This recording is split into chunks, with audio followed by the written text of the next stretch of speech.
Bueno, muy buenas tardes nuevamente a cada uno de ustedes. Espero que hayan disfrutado muchísimo del video que acabamos de presentar, donde pues el tema principal era ¿puede o no puede un joven hablar del amor de Dios? ¿Está listo o no está listo para hacerlo?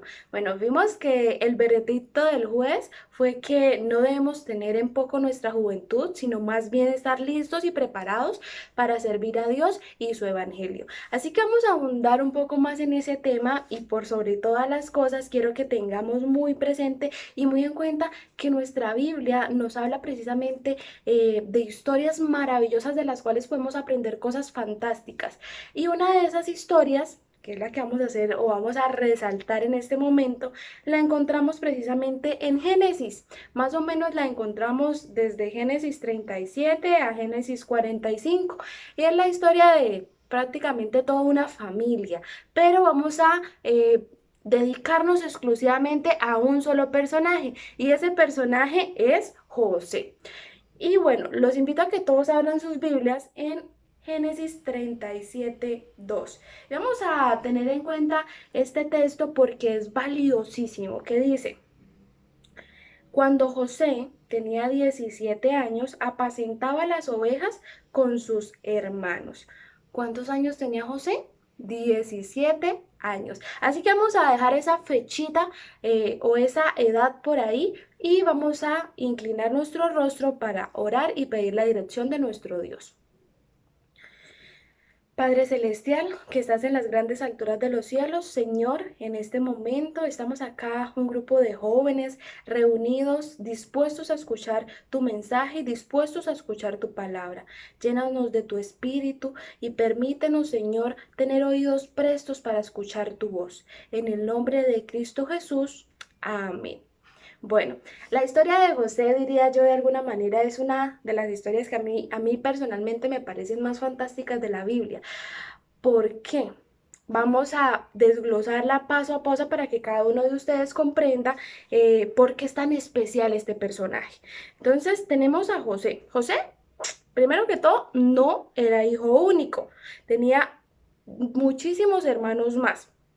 Pero podríamos decir que José era el penúltimo y precisamente su padre lo amaba muchísimo porque había sido un hijo que había tenido ya en su vejez precisamente con una mujer que él había amado muchísimo.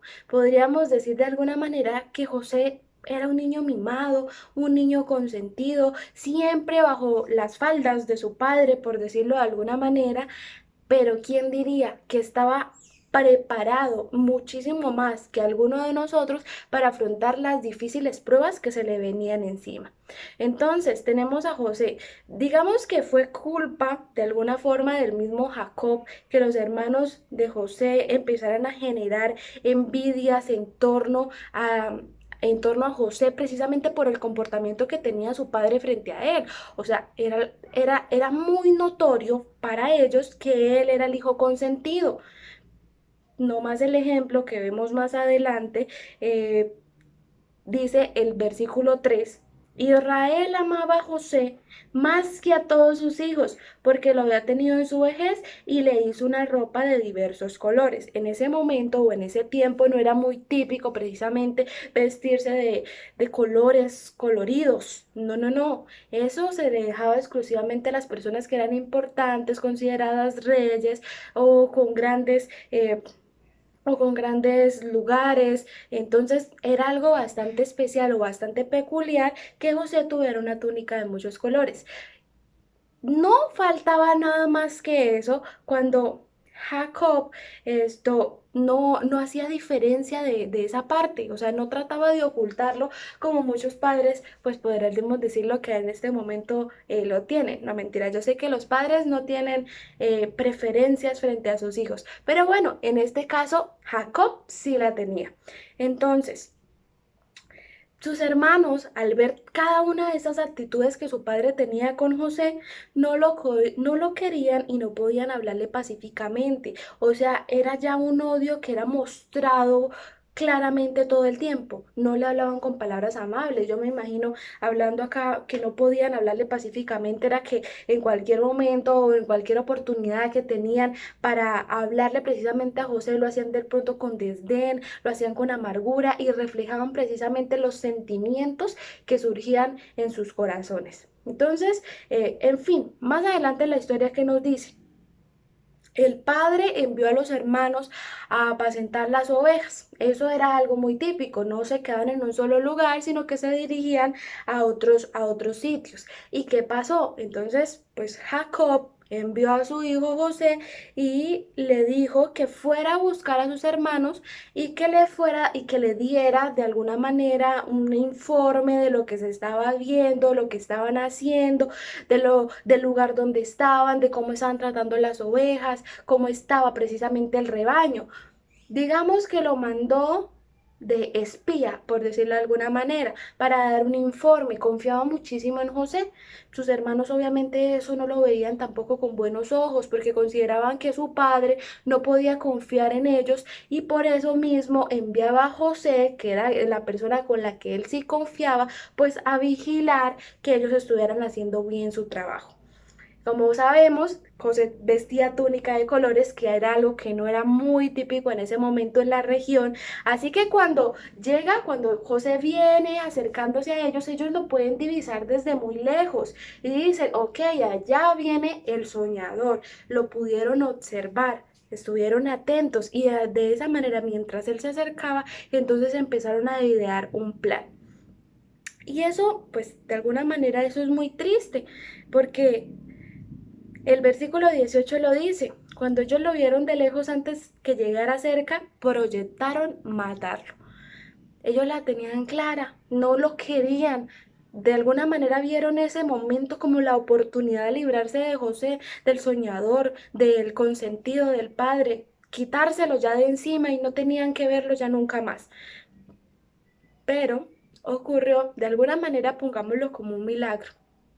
Rubén oyó esto y lo libró de sus manos diciendo, no lo matemos, no derraméis sangre, echadlo en esta cisterna que está en el desierto y no pongáis mano en él, por librarlo de sus manos y volverlo a su padre. Esa era la idea de Rubén principalmente. La idea era, pues, de alguna manera, pues echarlo a la cisterna, hacerlo sufrir esto, pero después o más adelante, entonces que José pudiera volver con su padre. Bueno, ahí va la historia. Llega José, yo me imagino que sus hermanos de una vez lo cogen y lo echan a la cisterna. Rubén ya tenía un plan en la cabeza, pero cuando Rubén se aleja o Rubén ya no está, entonces ellos piensan o observan una oportunidad, porque a veces se pasa eso muchas veces también. Ellos observaron la oportunidad de qué, de hacer dinero con José, de librarse. Pues está bien, no lo matemos, es nuestro hermano, pero entonces ya no lo queremos cerca, no lo queremos tener acá. Entonces, ¿qué vamos a hacer? Lo vamos a mandar lejos, lo vamos a mandar a otro lugar. Y de alguna manera, pues recibimos alguna indemnización económica. Tenemos que cuidarnos muchas veces de eso también. Y acá quiero hacer precisamente esta pausa porque quiero que tengamos en cuenta esto. La vida a veces nos va a presentar esas dificultades, nos va a presentar oportunidades de pecar. Tal vez salimos del trabajo y ya tenemos en mente irnos directico para la casa, pero llega un compañero y nos dice, no, pero no nos vayamos todavía, vamos a tomarnos algo. No, no, no, pero es que yo no tomo. No importa, vamos todos los de la empresa, sencillamente te quedas ahí, nos acompañas un rato. Listo, se cede, la persona o el joven cede. Van allá a compartir con sus amigos. Créanme, muchachos, es muy difícil. Estar ahí y enfrentar esa presión tampoco es que sea bonito, porque me ha pasado. Entonces empiezan, ay, pero tómese uno para el frío. Ay, pero eso no le va a caer mal. Eso va a ser muy complicado, eso no es pecado, eso estamos acá en familia, no le va a pasar nada y evitar y decir no, no, no, no, no, es muy molesto porque créanme, ellos van a insistir, van a insistir, van a insistir y van a insistir. Entonces, se va a presentar esos momentos. ¿Qué mejor y qué es más fácil que yo ya sabiendo que eso va a pasar, pues diga desde momento, no, muchas gracias, yo ya tengo planes ya tengo planes más adelante, en otra oportunidad será, en otra ocasión, podemos buscar otros momentos de esparcimiento para compartir donde consideremos que podemos estar más resguardados y podamos decir no, no, no a la tentación. Listo. Entonces, ¿qué pasó? Alzando, por eso lo digo, mire, el versículo 25 nos dice, alzando los ojos, vieron una compañía de ismaelitas que venía de Galaad con aromas, bálsamo y mirra que llevaban a Egipto. Entonces Judá dijo a sus hermanos, ¿qué ganamos con matar a nuestro hermano y encubrir su muerte? Vendámoslo a los ismaelitas y no sea vuestra mano con él. Entonces los mercaderes pasaron por el lado y aprovecharon y lo entregaron. ¿Por cuánto? Por 20 piezas de plata.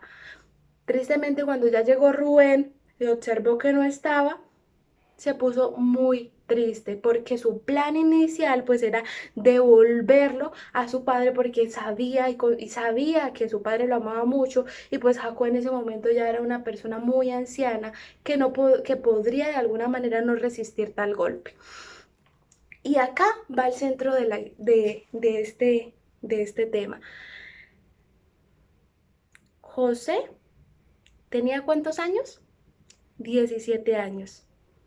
Estaba jovencito, porque esto, supongo que tenía 17, no ha pasado mucho tiempo desde que menciona precisamente la Biblia su edad, porque el capítulo 37 prácticamente es un texto seguido y el 12 dice después fueron sus hermanos, o sea, no pasó mucho tiempo, pero era muy joven, tenía 17 años, más o menos aproximadamente, para no decir que tenía esa edad, pero era muy joven.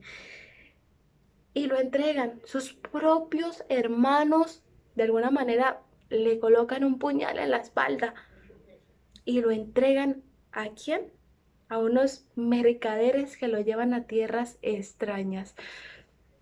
Egipto en ese tiempo o en ese momento era una tierra muy próspera, era de innovaciones tecnológicas, era una tierra muy idólatra, era una tierra con grandes riquezas. Y José, pues de alguna manera sabía que iba a enfrentar pruebas y dificultades en un lugar donde iba a llegar a ser desterrado.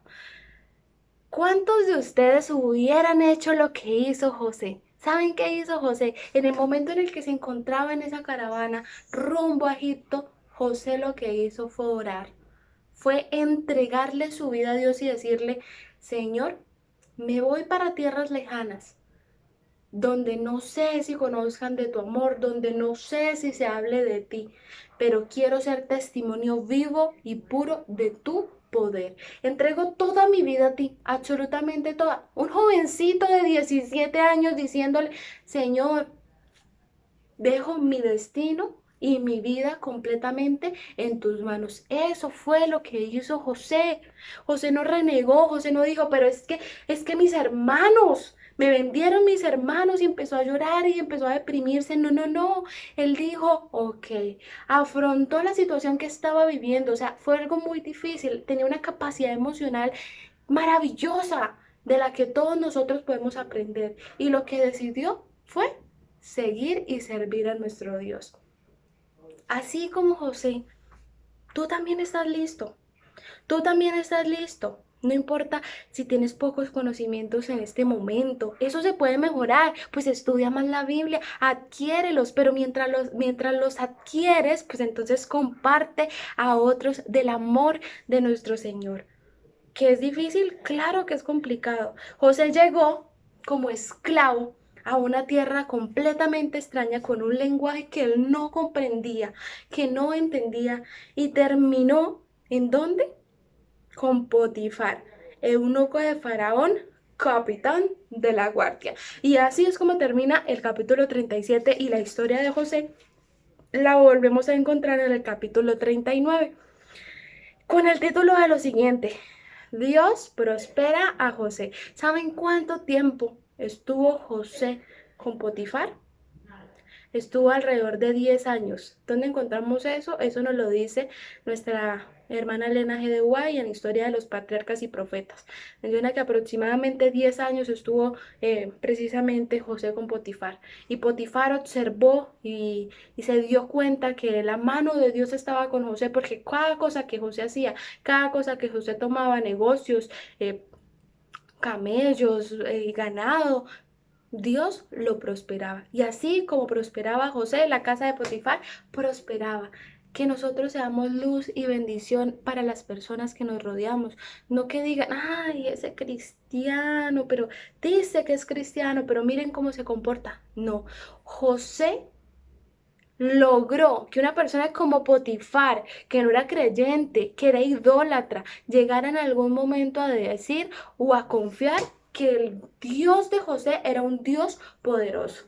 Y ustedes dirán, ahí pudo de alguna manera José vivir, podríamos decir, prósperamente en Egipto, porque de pasar a ser un esclavo se convirtió en mayordomo de la casa de Potifar. ¿Eso qué significa? Que gobernaba y que estaba a cargo de absolutamente todas las cosas de él. Ya de alguna manera lo supongo yo que podría llegar a tener como un poquito más de estatus, o sea, ya no era el esclavo que llegó, sino ya podría llegar a tener un poco más de estatus frente al nuevo cargo que estaba asumiendo. Pero las dificultades ahí no se le acabaron a José. Ahí no terminó su historia, sino que más adelante tuvo que atravesar una tentación tan difícil, una tentación en la que la hermana Elena de White precisamente dice que José sabía que estaba en juego su vida, porque de alguna manera si no cedía a las intenciones que tenía la esposa de Potifar, ella iba a buscar la manera o la forma de acusarlo y él podía morir. Ahí entonces estaba en balanza eso. ¿Sigo a Dios o muero? ¿Sigo a Dios o muero? Era muy sencillo, la decisión tal vez para muchos de ustedes, pues nada, continúo y vivo y pues más adelante pido tal vez perdón, porque muchas veces tal vez pensamos así como seres humanos, pero no. José tomó una decisión muy difícil y dijo, no, yo tengo principios muy claros y le dijo precisamente a la esposa, mira, Potifar me ha encomendado todo lo que hay en esta casa. Me ha tenido a mí en confianza absolutamente en todo. Solamente a ti la tiene exclusivamente. Así que no, no, no. Yo no voy a tomarte como mujer ni nada por el estilo. Y se alejó. Miren que acá hay algo muy interesante. Potifar conocía tanto ya a José. El crimen del que lo estaba acusando precisamente la esposa en ese momento era para pena de muerte. José debía haber muerto. Pero Potifar ya conocía tanto a José y confiaba tanto en él que de alguna forma misericordiosamente no lo mató, sino que lo envió a la cárcel. A la cárcel. ¿Saben cuánto tiempo estuvo en la cárcel, José? Estuvo alrededor de 3 años. ¿Cómo hago eh, esas cuentas más o menos? Porque tenía 17 años cuando fue vendido. 10 años nos dice precisamente la Biblia qué pasó con Potifar. Y cuando tenía 30 años fue presentado ante el rey. Entonces pongámoslo más o menos en perspectiva, que estuvo más o menos 3 años en la cárcel. ¿Cuántos de nosotros hemos pensado siquiera que podemos resistir un mes, una semana en una cárcel, sabiendo que tenemos propósitos más grandes o tal vez confiando en que Dios tiene propósitos más grandes para con nuestra vida? Más adelante, ¿quién fue José?